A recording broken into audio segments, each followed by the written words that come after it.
माई, कपिलाताईंना हे सगळं सोपं वाटतंय, पण स्वामींना नक्की काहीतरी वेगळं सांगायचंय. अगदी बरोबर आहे गायत्री तुमचं. स्वामींना काय सांगायचंय ना ते कपिलाताईंना काही कळलंच नाहीये. जरा सुद्धा विचार न करता उत्साहाच्या भरात गेल्या लगेच तरातरा निघून. हे घे स्वामी, कमी केलं पाणी. आम्हाला सांगा, आता हिने जे केलं ते योग्य आहे का? नाही स्वामी. बाळा, तू काय केलं असतास?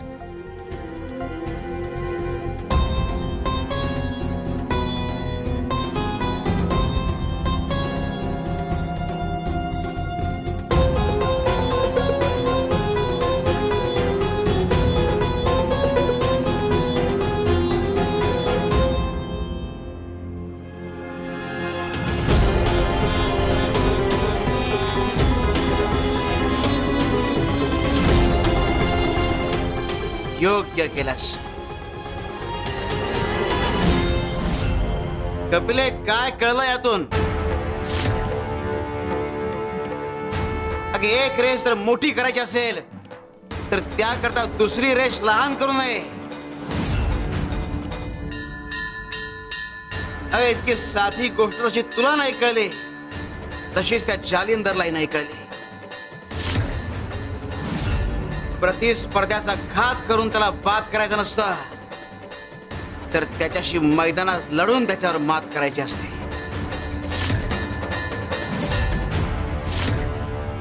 शिव शंकर शंभा.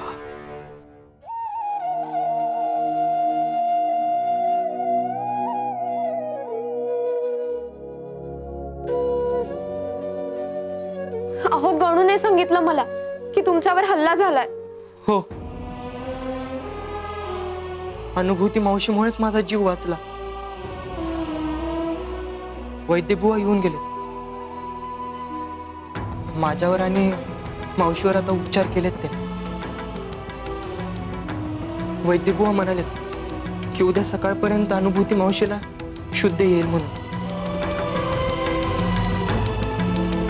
अहो, खूप दुखतंय का तुम्हाला? हा, वैद्यबुवा म्हणालेत की महिनाभर तरी हा हात असंच बांधून ठेवा लागेल. हे काय चाललंय? हो, रोज काही ना काही सहन करताय तुम्ही, आणि आता हे.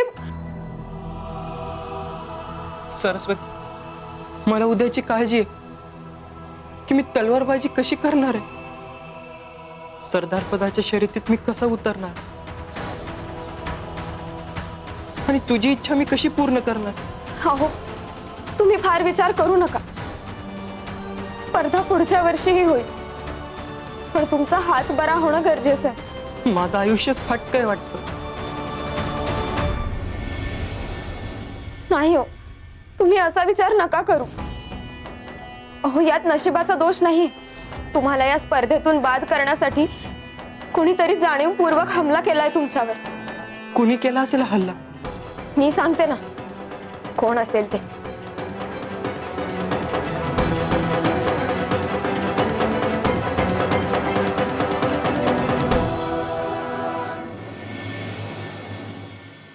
त्यांना भीती वाटली असेल तुम्ही त्यांना हरवाल म्हणून.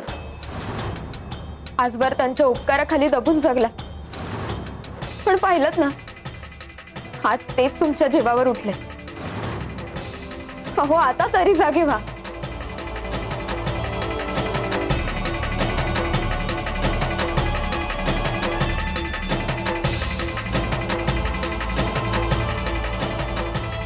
स्वामी, यांच्यावरचा अन्याय थांबवा. यांना न्याय द्या स्वामी, यांना न्याय द्या.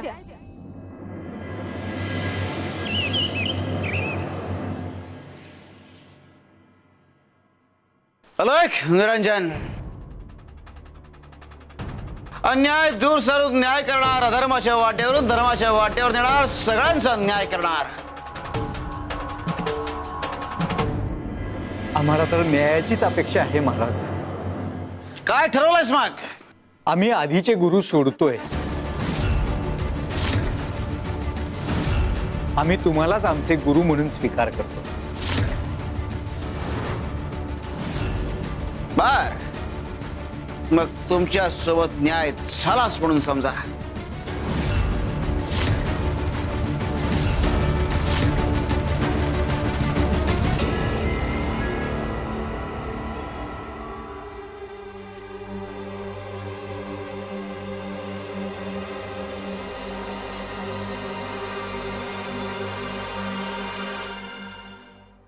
दत्तगुरु महाराज, आम्हाला माफ करा.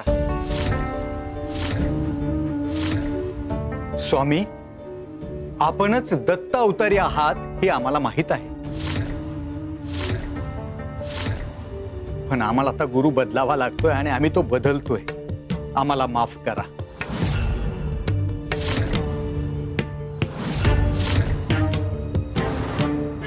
आता हेच साधू महाराज आमचे नवीन गुरु असतील, हेच आमचं आयुष्य सुधारतील.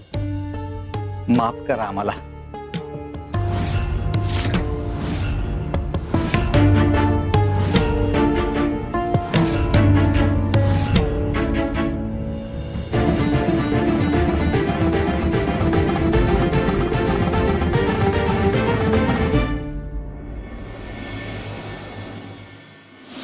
महाराज, हे आमचे आधीचे गुरु.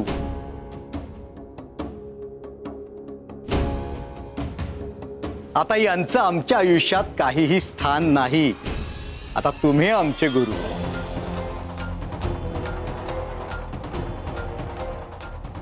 कारभारीनबाई, ही मूर्ती आता तुळशी वृंदावनापाशी ठेवा. नंतर आम्ही ती नदीत विसर्जन करू. बर. थांबा मोठ्या मालकीनबाई.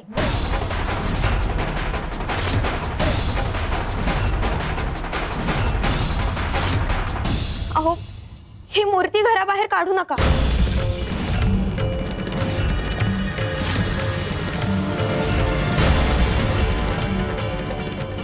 जसं गुरुतत्व एकच असतं, तसं सगळे गुरु एकच असतात.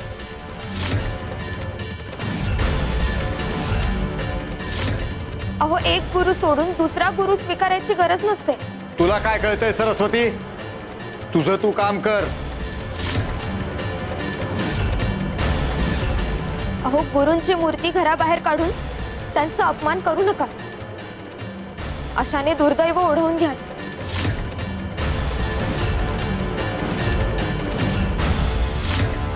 हे बघ, तू या घरची मोलकरीण नाहीस, मालकीण नाही. आम्हाला शिकवायला जाऊ नकोस.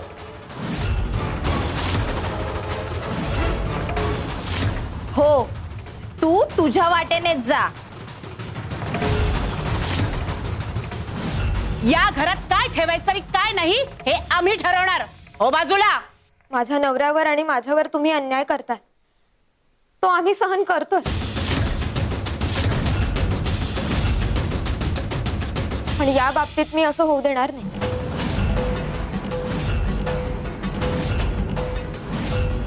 तुम्हाला ही मूर्ती नको असेल तर माझ्याकडे द्या, पण ही मूर्ती घराबाहेर जायला नको. हो बाजूला.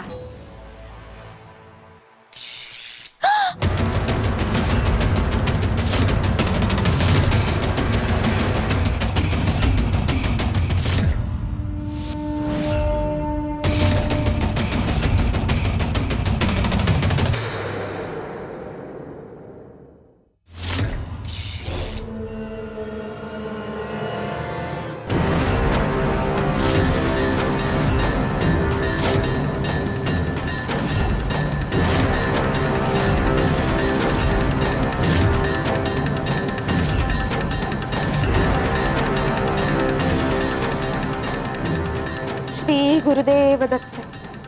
श्री स्वामी समर्थ.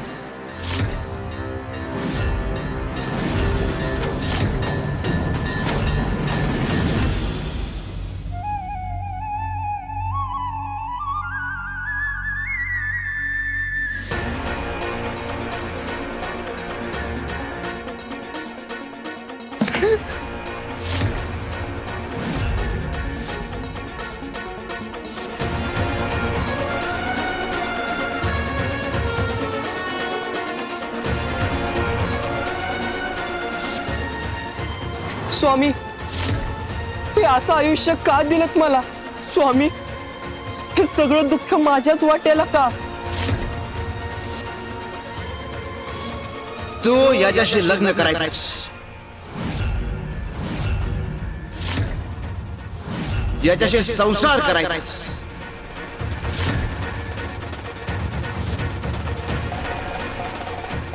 बरं, जेवलीस का तू? आलं लक्षात माझ्या. म्हणजे या लोकांनी तुला जेवायला नाही दिलं ना? तुला दिवसभर उपाशी राहावं लागलं ना?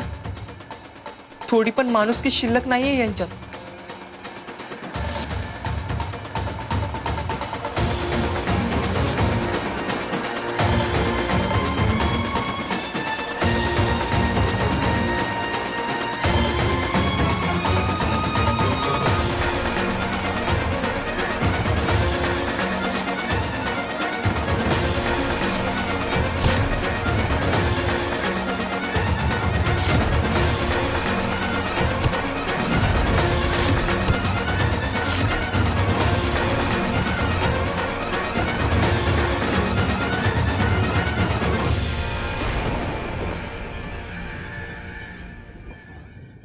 काय आयुष्य आलंय वाट्याला. ना मान आहे ना सन्मान आहे, फक्त अपमान. माझ्यामुळे सरस्वतीला इथे हेच भोगावं लागतंय.